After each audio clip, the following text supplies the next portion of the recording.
নমস্কার, আমি তরুণ ঘোষ। ট্রাম্প এবং মোদির জয়েন্ট মিটিং এর পর, মানে সাইড লাইনে মিটিং এর পর, এখন মিটিং এর তো কোনো খবর পাওয়া যায়নি। যখন এই মিটিং চলছে তার আগে সার্জিও গোর, তিনি ভারতের স্বরাষ্ট্রমন্ত্রী, যিনি এখন দেখাশোনা করছেন স্বরাষ্ট্রমন্ত্রী এবং আমাদের যে প্রতিরক্ষা মন্ত্রী রাজনাথ সিং, যারা দেখাশোনা করছেন, সেই স্বরাষ্ট্রমন্ত্রীর সঙ্গে দেখা করেন। দেখা করে তিনি মার্কিন কিছু বার্তা এবং কিছু চিঠি, যেগুলো হচ্ছে আপনার চুক্তি বলা যায় না, আশ্বাস, মানে মার্কিনীদের পক্ষ থেকে ভারতকে আশ্বস্ত করা এই বাংলাদেশের ব্যাপারে, এই নিয়ে স্বরাষ্ট্রমন্ত্রীর সঙ্গে কথা বলেন।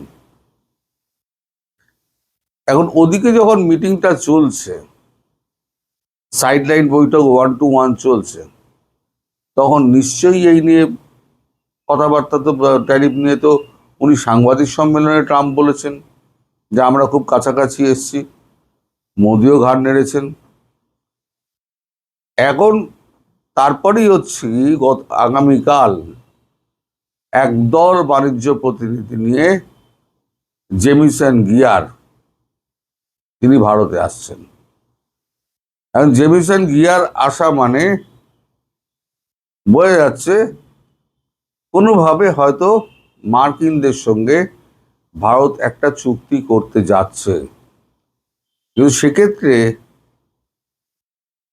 নরেন্দ্র মোদীর অনুপস্থিতিতে অমিত শাহ ডেকে পাঠান পীযূষ গোয়ালকে। সেটা সার্জিও চলে যাওয়ার পর পীযূষ গোয়ালকে ডেকে উনি বলেন যে বাণিজ্য চুক্তি সম্পর্কে খুব ধীরে সুস্থে এগোন এবং সতর্কতার সঙ্গে, কারণ ট্রাম্পকে ভারত বিশ্বাস করে না। সামনে নভেম্বরের মিড টার্ম ইলেকশন, তার আগে এই চুক্তিটা করে উনি মিড টার্ম ইলেকশন পার হতে চাইছেন। কিন্তু আমরা এমনভাবে চুক্তিটা করব মানে যখনই ইচ্ছে তখনই যাতে বেরিয়ে আসতে পারি। তাতে কি হবে, তাতে কি দরকার, বাণিজ্য সংক্রান্ত সংবিধানের আমাদের যে ধারা উপধারাগুলো আছে, সেইগুলোকে বাণিজ্য চুক্তির সঙ্গে ট্যাগ করে দাও। যে ভূ রাজনৈতিক, অর্থনৈতিক, সামাজিক এবং প্রতিরক্ষা ক্ষেত্রে যদি কোনো দিন কোনো সমস্যা দেখা দেয়, তাহলে সঙ্গে সঙ্গে এই চুক্তি অগ্রাহ্য হয়ে যাবে। এরকম একটা দীর্ঘ একটা লেখা হচ্ছে, চুক্তির একটা খসড়া তৈরি করা হচ্ছে। মানে যে চুক্তি হোক না কেন, আংশিক চুক্তি হবে, তারপর ধীরে ধীরে ধীরে ধীরে সেটা বাড়বে। যেটা চীনের ক্ষেত্রে হয়েছে, সেরকম আমেরিকার ক্ষেত্রে হবে। তবে পশুখাদ্য এবং আমাদের যে কৃষিপণ্য, এই দুটো সেক্টর বাদ থাকবে। ভারত তার পূর্বের অবস্থানে কিন্তু রয়েই গেছে। এই দুটো সেক্টর কিন্তু আমরা খুলব না, কৃষিপণ্য আমরা খুলব না। আর গোদুগ্ধ, দুগ্ধজাত পণ্য, আমরা সেখানেও আপনাকে ঢুকতে দেবো না। বাকি যা আছে সেটা নিয়ে আলোচনা হতে পারে এবং আলোচনার ভিত্তিতে সহিসাবুত হতে পারে। কিন্তু মজার কথা হলো যে বাংলাদেশ প্রসঙ্গে তাহলে কি কথা হয়েছে, এখন তো আমরা তো জানতে পারবো না। তবে কোনো সদর্থক কথা যদি না হয়ে থাকে, তাহলে অমিত শাহ একে ডেকে পাঠিয়ে, পীযূষ গোয়ালকে ডেকে পাঠিয়ে এই নির্দেশের কথা বলতেন না এবং সংবিধানের ধারা উপধারাকে বাণিজ্যিক ক্ষেত্রে সেটাকে জুড়ে দিতে বলতেন না। নিশ্চয়ই এমন কিছু একটা বার্তা একটা গিয়েছে, মানে এসেছে, ওই চিঠিপত্রের মাধ্যমে এমন কিছু একটা গ্যারান্টি দেওয়া হয়েছে যেটা বাংলাদেশের পক্ষে স্বস্তিকর, ভারতের কাছে স্বস্তিকর।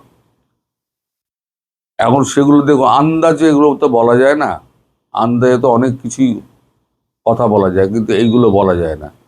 ফলে এগুলো নিয়ে আপাতত না কথা বলাই ভালো। তবে আংশিকভাবে মনে হচ্ছে এখন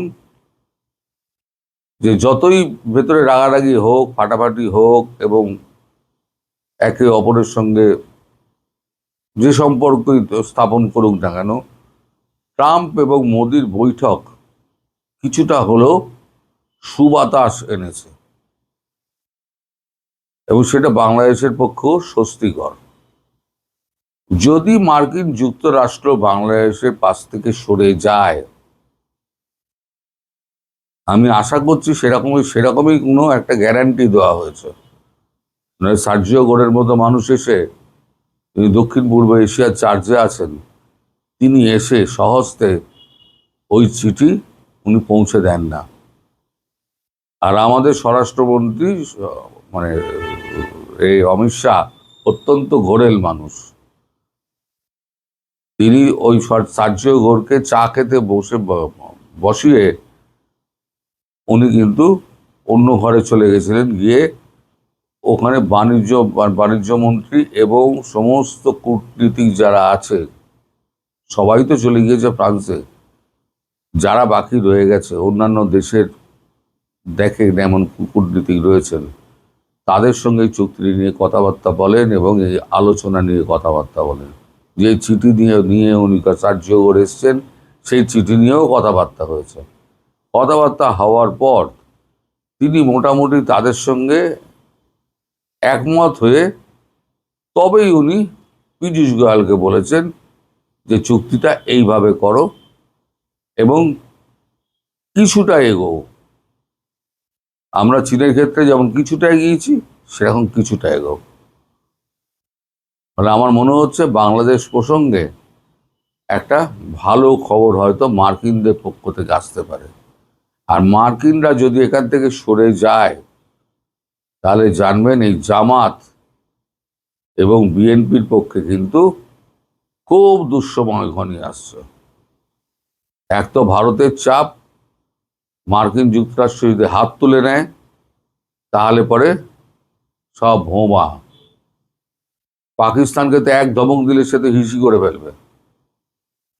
যদি আসিফ মনিরকে একটা ধমক দেয়, আসিফ মনির আর শাহবাজ শরীফ দুজনেই, একজন পটি করতে যাবে, একজন হিসি করতে যাবে। ওদের হচ্ছে এই অবস্থা। এর মধ্যে আবার ইরান ইসরায়েলের চুক্তি নিয়ে কথাবার্তা হচ্ছে, সেই ভিডিওটা পরে করবো, একসঙ্গে তো আর করা যাবে না, পরে করব। তো আপাতত দেখা যাক নরেন্দ্র মোদী ফিরে এসে তিনি কি বলেন বা তার কাজকর্মে কি প্রতিফলিত হয়। তো আমার মনে হচ্ছে একটা ভালো দিকে যাচ্ছে। যদিও আমি কিন্তু সবসময় এই মার্কিনদের একটু সন্দেহের চোখে দেখি, কারণ এরা পিঠে ছুরি মারার জন্য একবারে হাতের পেছনে ছুরি নিয়ে দাঁড়িয়ে থাকে, সুযোগ পেলেই পেছনে ভক করে মেরে দেবে। ওই যত আপনার এই দক্ষিণ পূর্ব এশিয়া এবং পশ্চিম এশিয়া নিয়ে যত কথা হয়েছে না, এখন মোদিজি বারবার বলছেন হ্যাঁ আমরা সহমতের ভিত্তিতে এগোচ্ছি। তার মানে 2025-এর 12ই ফেব্রুয়ারি আমরা যে দুজনে সহমত হয়েছিলাম, সেই অনুযায়ী তো এগোচ্ছি আমরা। প্যাঁক মেরেছে, বাংলা কথায় প্যাঁক মেরেছে, কূটনীতির ভাষায় প্যাঁক মারা। যে জিনিসটা হচ্ছে না সেই জিনিসটা উল্টোভাবে আমি প্রেজেন্ট করছি, সেটা হচ্ছে প্যাঁক মারা। তা যারা এই কূটনীতির ভাষা পড়তে পারবেন না, তাদেরকে বুঝিয়ে লাভ নেই। ফলে বাংলাদেশের জন্য যেটা সুখকর, আমি সেই খবরটা আপনাদের দিলাম। পরবর্তী ভিডিওতে আবার দেখা হবে। সবাই ভালো থাকবেন, সুস্থ থাকবেন, সাবধানে থাকবেন। নমস্কার।